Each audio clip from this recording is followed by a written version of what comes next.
I wanted to be a Marine since I could say the word Marine. I was like, you know what?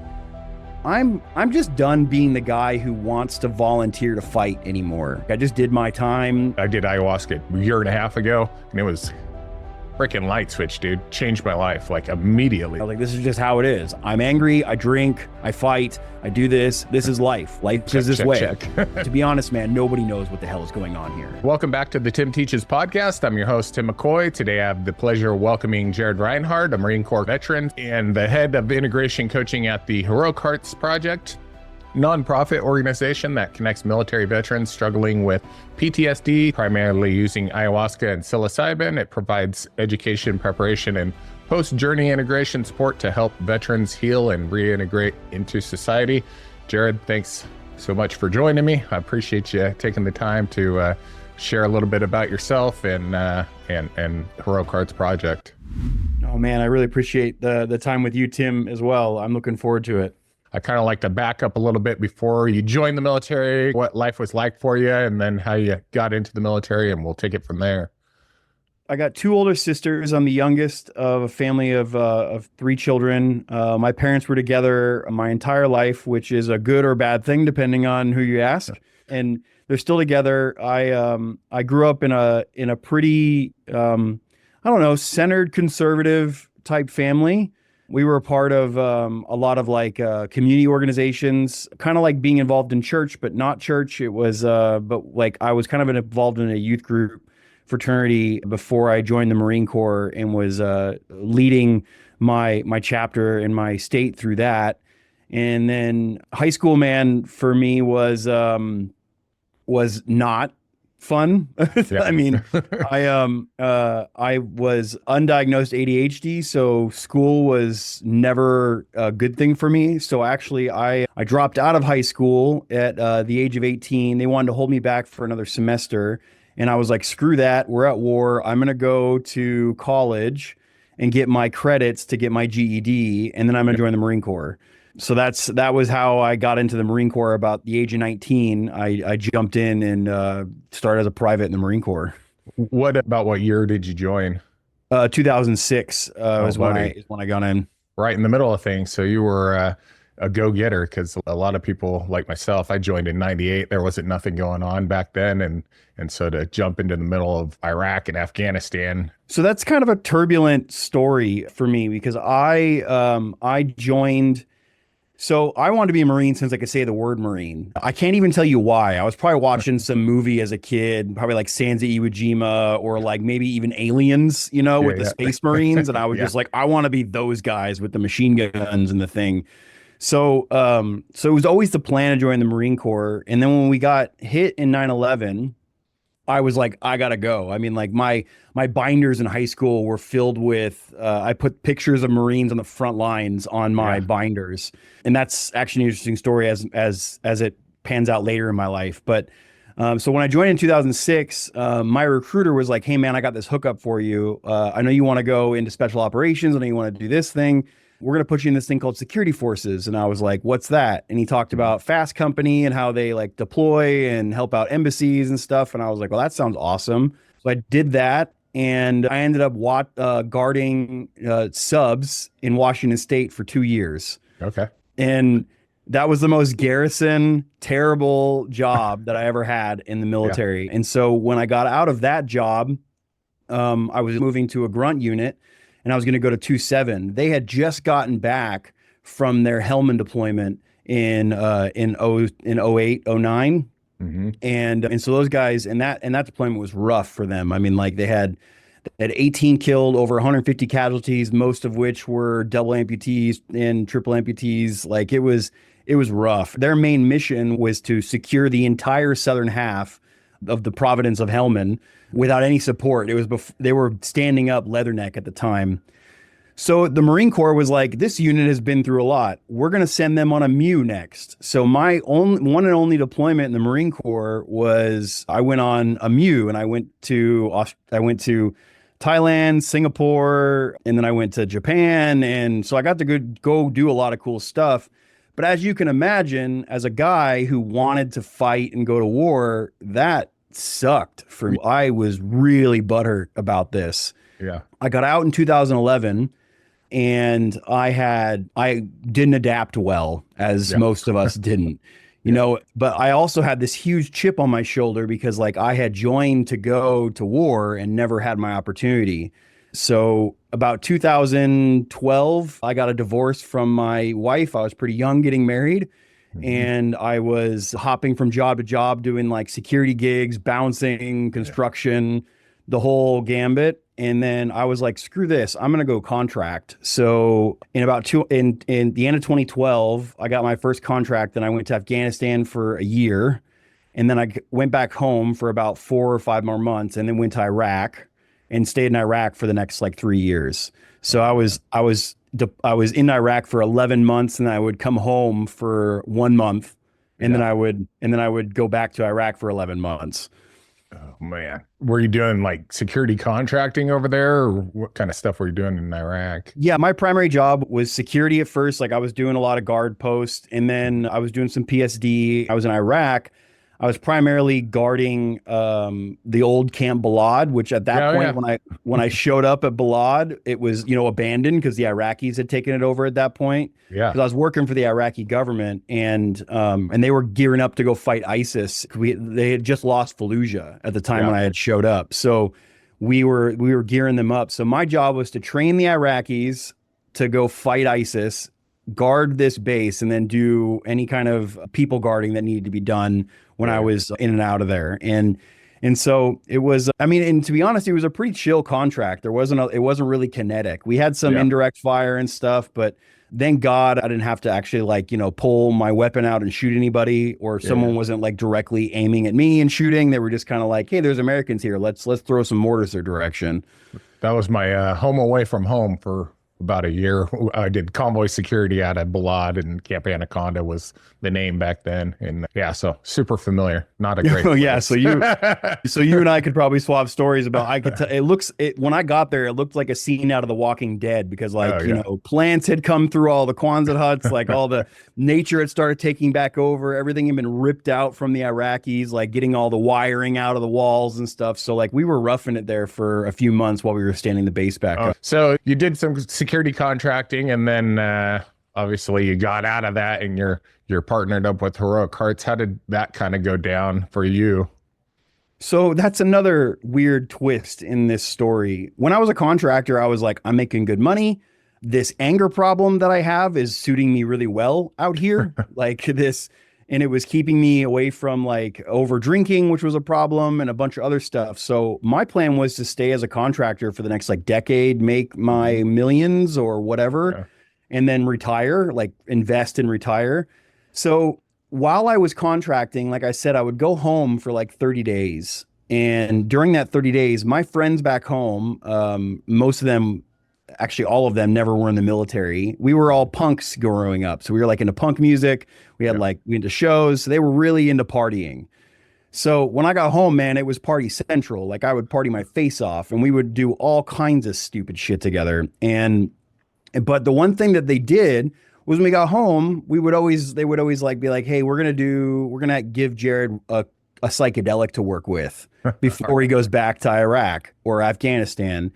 And so I got to try a lot of stuff, man. And I had this, the one time I went home, I tried DMT for the first time. So smoking, not the toad, but just an N-dimethyltryptamine. And in that experience, man, it was the first time I ever had taken a psychedelic, and it completely brought me out of my body, completely brought me out of this experience that we call reality, and like put me somewhere else. And that place had started communicating with me. There wasn't like an entity or anything, but the environment was communicating with me. And I felt such a profound state of love and acceptance that I'd never felt before. I felt like I was being like held by mom, like by the mom, like the mom of the universe. And I started coming out of the experience, and I was like, you must be God. You must be what people talk about when they say they met God. So I was like, I got questions for you. And I threw out every question my mind could throw out in a millisecond. And the environment felt like it smiled and laughed at me and said, Jared, if you have any questions, go to the jungle. So I was like, I knew about ayahuasca at that point, but I was like, I'll never do that. That sounds terrible. Yeah. It sounds like not a good time. And I'm doing psychedelics recreationally, so this doesn't sound fun. But after that, I was like a man obsessed. Like I went back to Iraq and studied everything I could about ayahuasca. And then this was 2016, and there wasn't a lot of information out yet. There was just like a lot of No. trip reports and stuff. So I found a center in Peru. And on my next leave block, I was like, I'm going to Peru and I'm going to drink ayahuasca. I have questions and I want my answers. I had 4 ceremonies with the Shipibo tribe down in Pucallpa, Peru, Mhm. and it completely changed my life. Changed the way I see the world, changed the way I think about the world, changed the way I see myself, changed the way I see reality itself, and all in a more loving, understanding, accepting way. And not in the hippie bullshit sense of like it's all puppies and rainbows, but just Yeah. like I love the world as it is. And I never had been there before.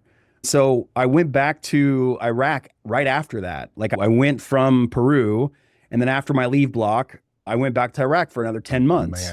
man. That's got So to be a weird transition. I mean, I've done ayahuasca quite a yeah, few it times, was. and like to go to back to a combat zone, I can't imagine like the mind frame must be kind of It fucking was hard to deal with.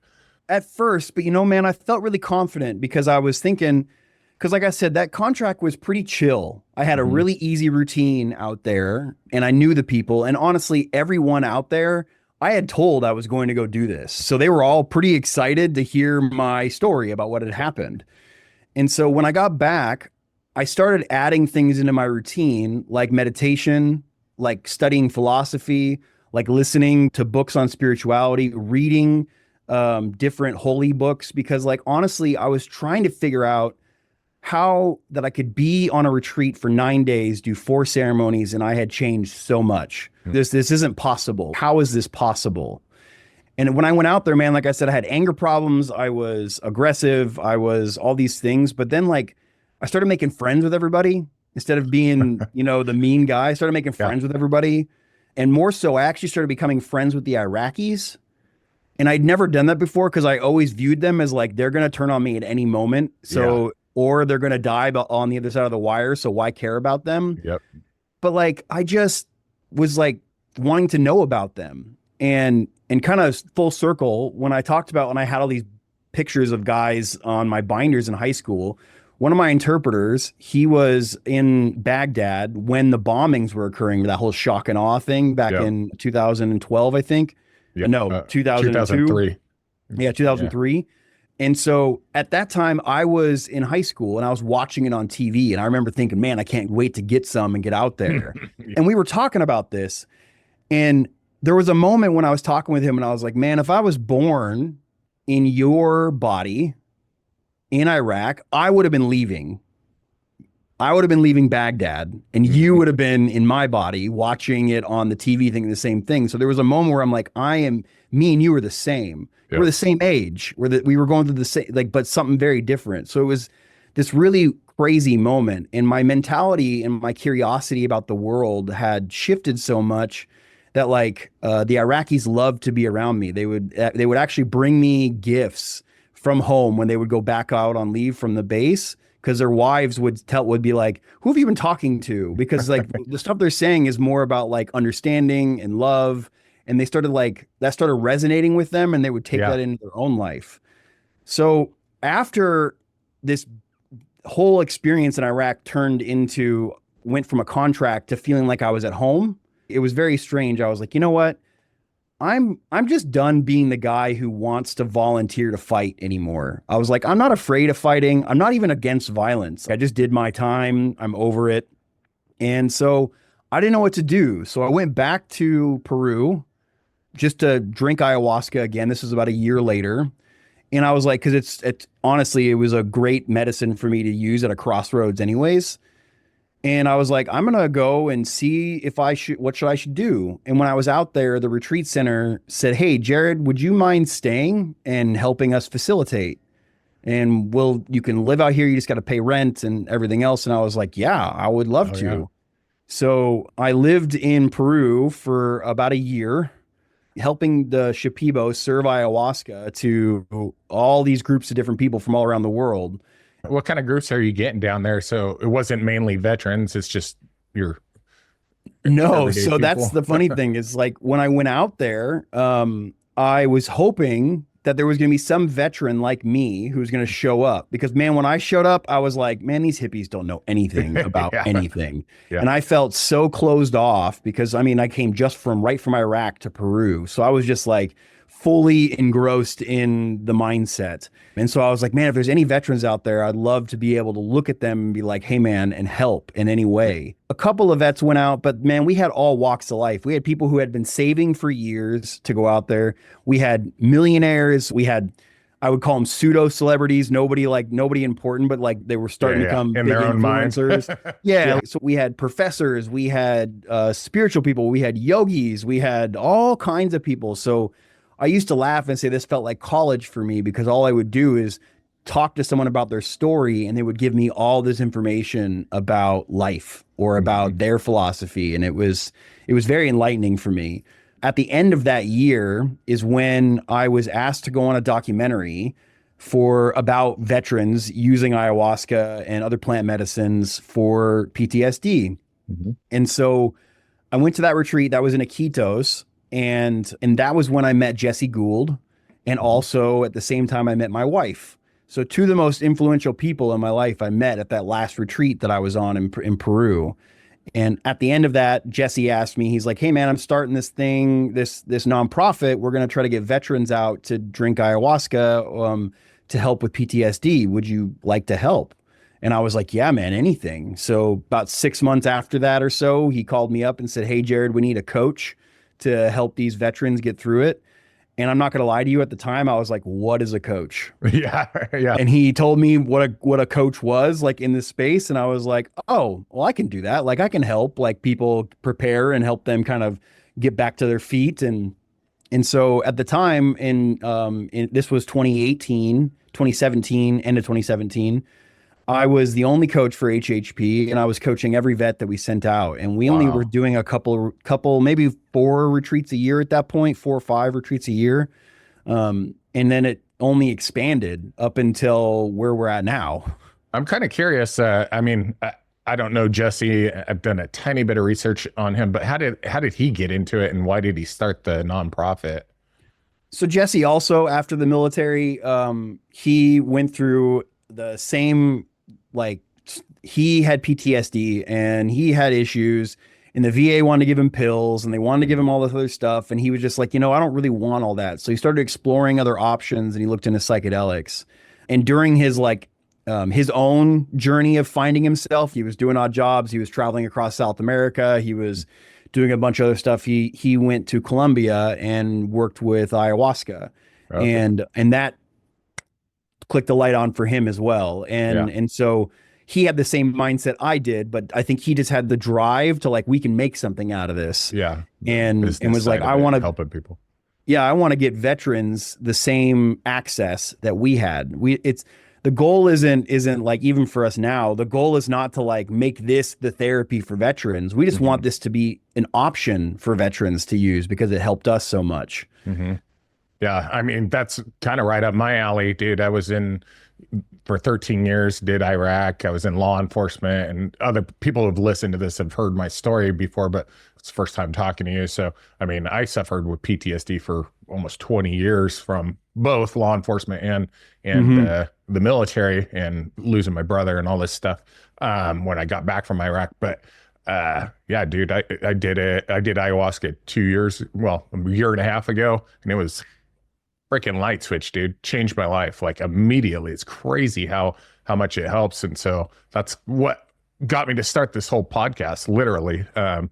Because I'm like, I just want to share that message with people. And I got so many vet friends that have never heard about it, or you mention it to them and they're like, I'm not doing that hippie shit, and it's so hard to like convince them, no, really, dude, it's actually, it helps and it works. So, yeah, I just wanted to kind of throw that out there. Yeah. I mean, I'm all in, man. Like it's and I think I do want anybody who's listening and maybe interested who hasn't tried it to know it's not a magic bullet. I mean, like some of us do have a big wake up and some of us have a slow wake up to these things. And there takes a lot of like time and integration. If it was a surefire thing, man, like if it was if everybody who drank it became like a happier person, man, I would be screaming that from the mountaintops. But Yep. man, some people it doesn't do that for, and they have a lot more of their own personal work to do. But what I will say, and maybe you can resonate with this, is that what ayahuasca really does, and not just ayahuasca, but psychedelics in general, is they kind of expand your awareness of yourself.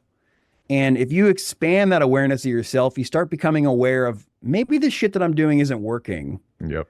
And maybe I got to make some changes.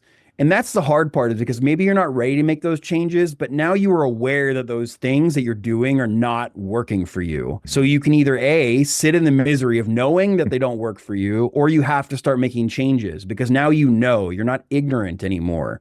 Like for me, man, probably like you, I didn't know anything was really wrong with me. I was like, this is just how it is. I'm angry. I drink. I fight. I do this. This is life. Life is this way. Check. Yeah, like I was cynical and I was like, no, life is just this way.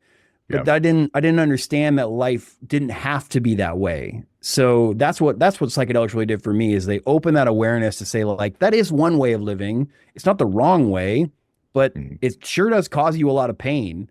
So don't you want to live like a little more relaxed?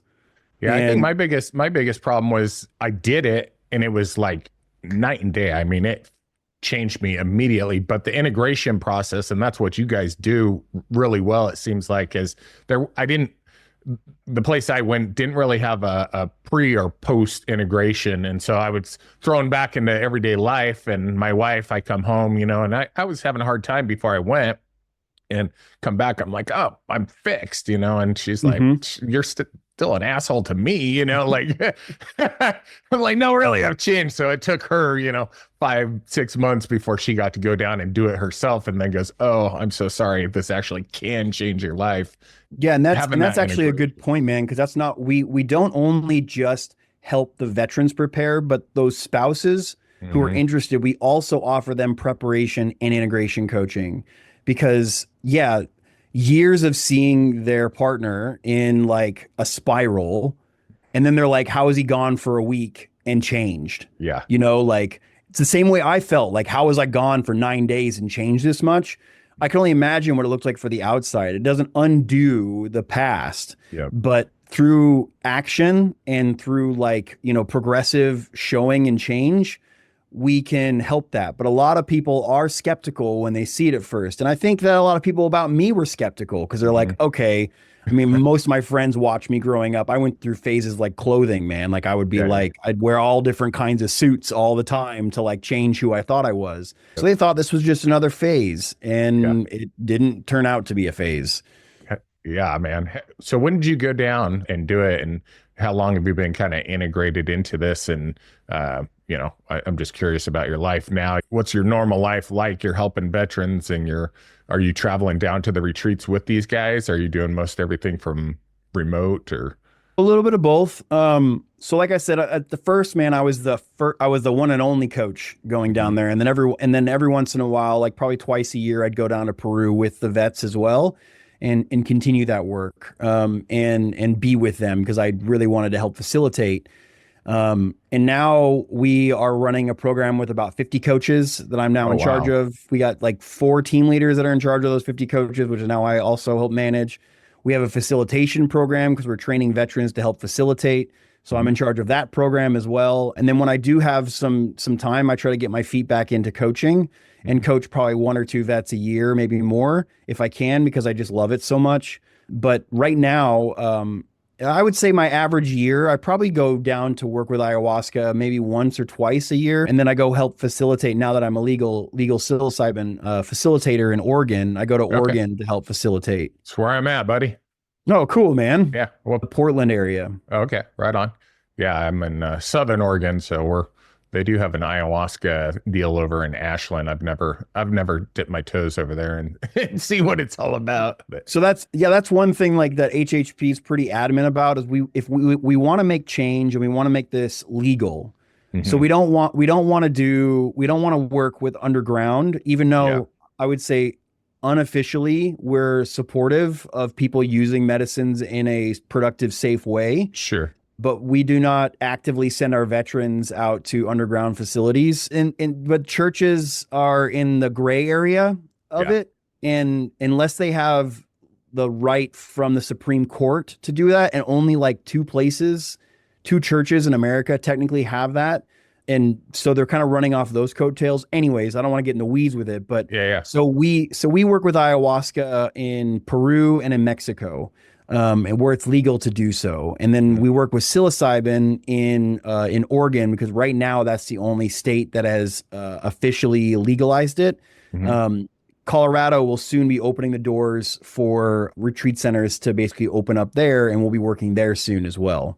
I'm kind of curious on the psilocybin. I've only microdosed, like literally microdosed psilocybin, and you're like, oh, the lights look a little bit weird or whatever. But I assume you guys are doing heroic doses or a lot more than just a microdose. I assume you've taken Yeah. psilocybin. What's the difference between the journeys or the experiences?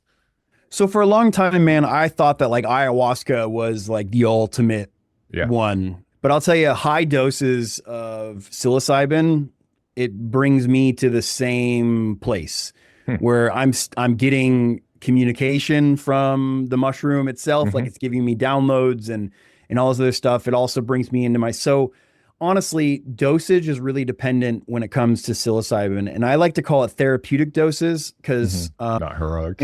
yeah, and I mean like heroic's cool, but I think it really like brings out the people think like you have to be brave or heroic to take them. But I like to call them therapeutic doses because like therapeutic doses mean you have to surrender. You have to let go and let the experience occur. And if you're taking a recreational dose, which is, around like I would say like a gram of mushrooms or so, and some people that might be too much, but recreational dose means you can kind of like hang out and Yeah. you can be like, I'm gonna go outside and enjoy the weather and do the thing. But therapeutic dose, you're like, it's hard to move. Like I'm just gonna lay here and I'm gonna be Yeah. inside myself for a while. And then you have microdoses, which are, what you have tried, which are Yeah. either subperpetual or very, very light, which you can, drive a car. Well, I don't suggest that to people, but Neither do I. you can do homework, or you can hang out of the house or whatever. But for me, when I think about microdosing, you shouldn't feel it at all. It should be like taking a multivitamin where you can like, I don't feel it at all because it's doing Yeah. subtle work on the neural network in your brain. Do you recommend microdosing? Is there any actual benefit to it? So at this point, it's anecdotal. We don't really know. So I can't say for certain that there is benefits, but I will tell you that I have microdosed and done it with intention. And what I mean by that is like, man, this habit is really bothering me and I want to stop it. So I'm going to start microdosing for the next 3 months and using this to help me move away from it. And I'll tell you, it helped. It's helped me clean up my life. It's helped me add new habits to my life. One of my good friends, Ian McCall, he's a former UFC fighter. He swears by it because he had massive TBIs from working in the UFC, and he got brain scans and his brain was healed from microdosing. Wow.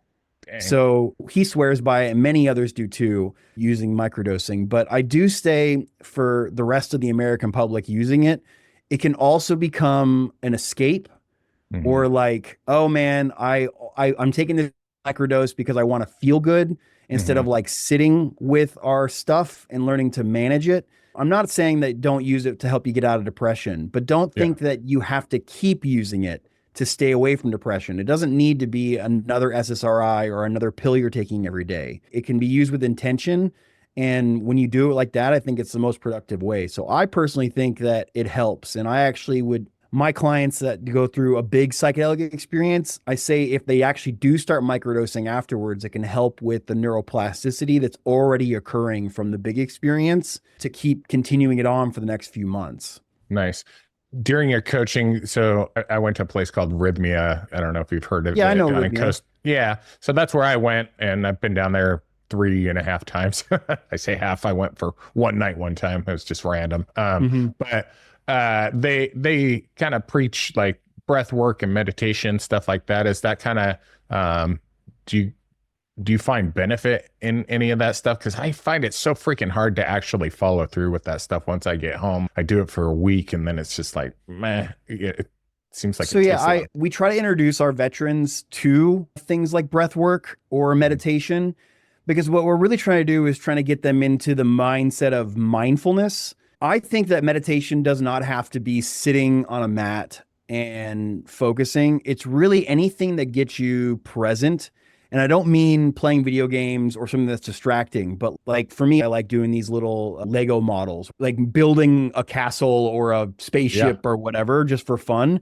But man, I'm like in a zone and my mind is quiet and I'm in it. And that is something that really helps. But where meditation is different than just a mindfulness practice, meditation really gets you to the understand, observing your thoughts Hmm. and maybe even getting you to a place where you realize that you're the one listening to your thoughts and not the one who's actually thinking.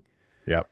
And that's psychedelics did that for me is basically I started to understand that, man, my thoughts are going a mile a minute and I'm watching them.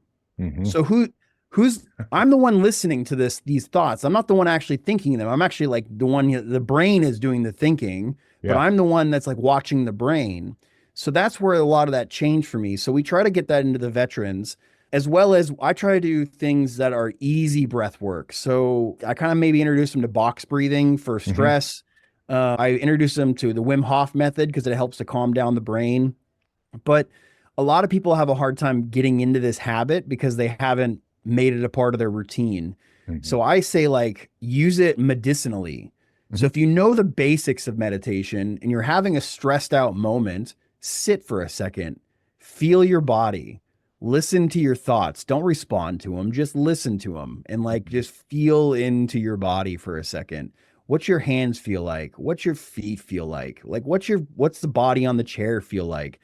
And that grounding technique is just the basics of meditation, but man, does it lower the parasympathetic nervous system. It drops you down to a less stressed out experience. I think I was starting to do it as you were talking. I'm like getting relaxed. Yeah, like but that's how quick it can be. So anybody who's Yeah. listening might be in the same way, like, oh yeah, I forgot I can be aware of my hands. I can be Yeah. like that kind of grounding stuff helps. And the more you expand that period, the more quiet your mind is throughout the day.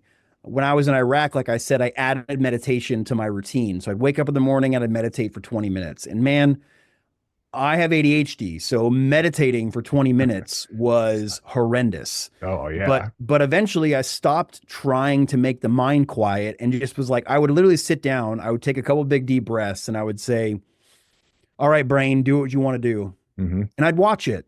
And I just watch my brain. Hmm. And eventually like it would start to run out of steam. Or sometimes I would say like do what you want to do and it would be like, "Well, what do you want me to do?" And then Yeah. it would just get quiet for a minute because it'd just be like, well, I'm waiting for you, man. Like, what do you want me to do? Yeah. And that actually really helped to calm me down, to give me some space in between things. And then I would meditate 20 minutes before bed. So I would get into a routine of doing about 40 minutes a day. Wow. Now I don't meditate very much. I just do it Mhm. medicinally. Like I said, like, oh man, I'm feeling a bit stressed. Let's take a couple deep breaths and calm down. Yeah, it's easy to get out of those habits, and but when you're in it and you're doing it, you feel so good. So that's my biggest problem. I'm like, how the hell do I just stay in these, modalities that I know work for me? You kind of talked about, your thoughts are just coming by you. And I've talked to a lot of dudes about like consciousness, and I'm all over the place, UFOs and stuff, because of my experiences with ayahuasca. I saw a lot of shit that, Yeah, it opens your mind to, you know, other things out there in the universe, and things are not quite as small as we may think they are. absolutely. Obviously, you guys are dealing with PTSD and veterans and helping guys, but are you finding like much spirituality or higher consciousness coming out of these guys after they go through this process? I mean, for me, it was like life changing. I mean, Hmm. and realizing like, there's a lot more going on. I have a much stronger belief in a higher power than I used to. I was a staunch agnostic, meaning like I don't really know. There could Hmm. be something, but from what I can see, probably not because Hmm. it looks all random and pretty chaotic down here. After ayahuasca, there was no doubt for me that there was something that was at the source of it all. And I don't want to call it a word because when I give it a word, it puts it in a box. And Yeah. to quote a saint, Kabir, he said, a God defined is a God confined. Hmm. And this thing that I'm talking about cannot be confined in a definition or in the mindset. So to answer your question, a lot of veterans are coming back with a little bit more spirituality into their life. To me, spirituality is really an understanding of connection with nature itself. It doesn't have to be worshiping a deity, or it can look like that. Hmm. We as humans love ritual, man. We love to add little things into our life, and rituals with our coffee, rituals with our habits, rituals with our weddings, with our birthdays. I mean, with everything. So it doesn't have to look like archetypical worship, but you start to feel connected with something greater than you. And the first step to that to me is like, you look outside and realize I'm breathing in air, and so is everything else. Hmm. Like the trees are exhaling and I'm inhaling what they exhale. Like I'm connected to all of this. So if I'm connected to all this, I'm also connected to the universe, and it can expand. And so this mode of spirituality changes. And actually I've worked with quite a few veterans who are very like nervous about working with ayahuasca or psychedelics itself, Hmm. because they're worried it's going to challenge their belief systems around like their religious Yep. understanding. And from what I've found, actually it's expanded their understanding around their religious beliefs, but it hasn't destroyed them. I mean, Hmm. some people maybe were like on the fence with their religion anyways, so they let it go. But others, like a lot of Christian friends of mine, they actually got a deeper relationship with Jesus for them. Yep. And they got a deeper understanding of their relationship to their creator. And so like I think it only gets rid of, for not only, I mean, like, I don't want to put a box around what psychedelics can do, but for me, it really took away a lot of the boxes that I had around man's definitions of what is going on here. Yeah. And to be honest, man, nobody knows what the hell is going on here. Like we're just kind of No. figuring it out. No, nobody knows. I do have a much stronger connection to Jesus because he showed up on my first Yahe night, night 4. I Yeah, literally died and born again, and it was craziest shit I've ever experienced. amazing. But yeah, I do have a friend who is religious, but he's afraid to do it because he's afraid, oh, that's opening you up to, maybe bad entities or whatever. And I'm like, yeah, where there's light, there's dark, and vice versa. And sometimes you got to go through the darkness to get to the light. And so I don't want to convince him, but I know he's a dude that listens to my show and could also use some ayahuasca. So I'm just bouncing those ideas off of people who've been there, and experienced other guys who've been religious and took that plunge, just because it isn't gonna. I don't think it's going to make you lose your belief in God by any means. It's going to probably bring you much closer to God. Yeah, it definitely can. And for those that maybe they're not ready, or they think that it does maybe open you up to things, I would have the rebuttal of, life opens you up to a lot of stuff. But especially for people who have a relationship with Christ, if Christ will see you through this, he'll see you through that. And his love does not get diminished because you open yourself up to something else. It'll still Yeah. be there. It'll guide you through it. So it's really like a state of surrender, of basically saying like, hey, you got this. I hope you'll protect me, and you got to do a trust fall with God.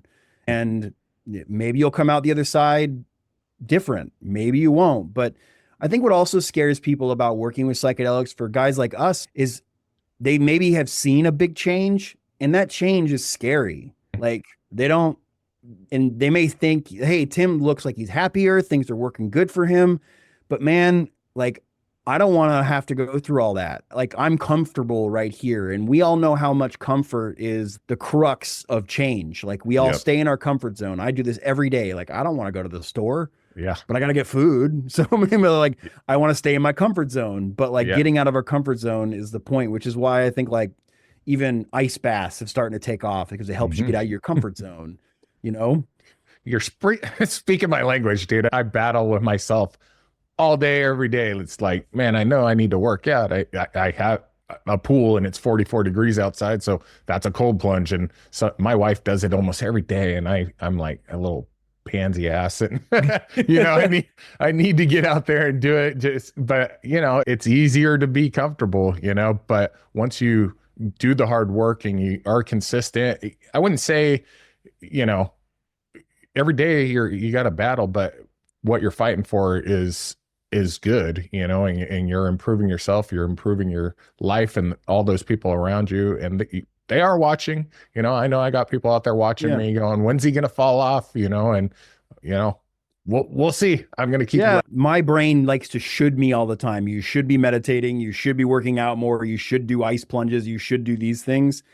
But I have to ask myself, well, what's my intention behind this? Like, getting out of my comfort zone is one thing. Like, I'm okay with getting out of my comfort zone when the moment calls for it. But there's nothing wrong with being comfortable, especially if you're already in a state of contentment and peace. Yeah. Like, I'm not trying to push myself to a place. I'm not trying to fight my way towards peace when peace is just as simple as like being here. Yeah. That's a good point. I am pretty happy for the most part. Yeah. Like, so, I mean, like if things are working for you, I mean, you might not need to do those things, but every once in a while, man, you might want to jump in an ice pool because why not? Because it gets you out of your comfort zone and shakes things up. But like, to make routines out of it, it's like for me, at least, I would feel like I'm working myself to death for what? Like I'm overcharging myself for what? And everyone has their intentions. So I don't want to knock anybody who's got their routines with the biohacking and the lifestyle changes. Cause man, if that's what's bringing you peace, like these routines, go for it. Yeah. But like, for me, like I have to look at like, am I not content right now? If everything started falling apart in my life, which it has in the last few years, a couple of times, I start ramping up things like ice baths or showers or doing these things to get me out of my comfort zone, because something in my comfort zone is actually causing the suffering. Like, I don't want to change. Yeah. So I start shaking things up. But like, if I'm not, man, I'm cool hanging out and watching Netflix and hanging out with my kids and doing the thing, man. Man, you sound like a coach. You're the coach I needed to hear today, because I'm always beating myself up, man. Oh, I love it. So dudes that are they're kind of thinking about this, and they, maybe they're hearing about Heroic Hearts for the first time. They're a veteran and want to get some help. Like, what's kind of that process look like for them? So it's a pretty robust process, but it happens really quick. So we do rolling. So if you're interested in going to be a part of Heroic Hearts or interested in our program, you can go to our website. It's I'm sure you'll either post it on this. I'll throw it on the screen. Yeah, but it's heroicheartsproject.org. And we have rolling open enrollments. You can enroll anytime, but we basically start doing enrollments every quarter. So once a quarter, we'll get all this influx of who has applied. And then once we get that list of who's applied based on their application, then they'll start a screening process. So we want to make sure first and foremost that you're safe, because some people out there are not safe to take psychedelics. Yeah. And we want to make sure that above all things that you are safe. So we go through a medical screening. We go through basically a little intake call. We want to know what your intentions are for this. We want to stay away from people who are like, I would call them drug tourists, people who are just like, I don't know, man, I'm just interested. We want to know that you're doing this for a good, like your own purposes. So after you do your enrollment, you get the safety screening, you get all that stuff, and you get like screened by our medical team as well, to make sure that you are not taking any like SSRIs or other things. Then you would jump into our program, and our program starts about 3 to 4 weeks out before you go on a retreat. You get a coach, you start group coaching as well. So you get to meet the group of veterans you're going to go out with on a group call on Zoom. And you get to hang out with the facilitator, which is either me or another veteran that's basically been through this. And they'll kind of walk you through it and lead the call. And you get your own individual coach, which then kind of prepares you for your experience and also helps you get a little bit deeper into maybe what your intention is. Because some people may be like, I don't even know, man. I just want to feel better. And so your coach can help you prepare for that. With ours as well, I don't know if they were enforced at your center that you went to, but there is a diet that's involved with working. We've also incorporated a diet with working with psilocybin. And I know people out there are like, why do you need on a diet for psilocybin?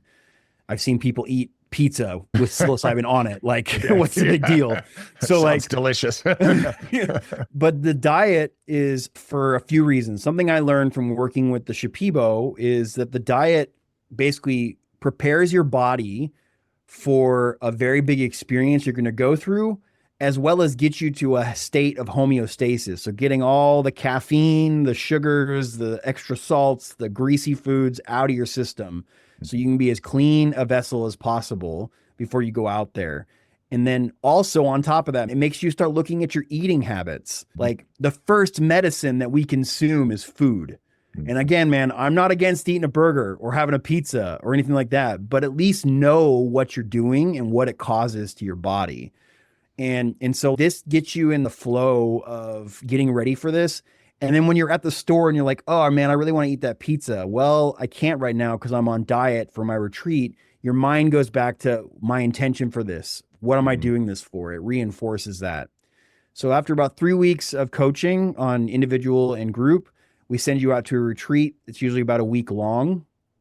And then you come back, and then we do about another month and a half of coaching. And if you need more coaching, we'll also provide that for you as well. Because some people really like their coach and they like to keep working with them, or they may need some extra support because, man, like they maybe have jumped back into a life that has not been so accommodating for integration. Mm-hmm.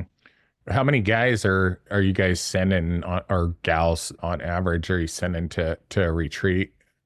I know my ops manager, if she reads it, hears this, she's going to be like, that's not how much, but I think we did just over 200 last year, Wow. probably like 250 last year. And we're shooting for the same amount this year.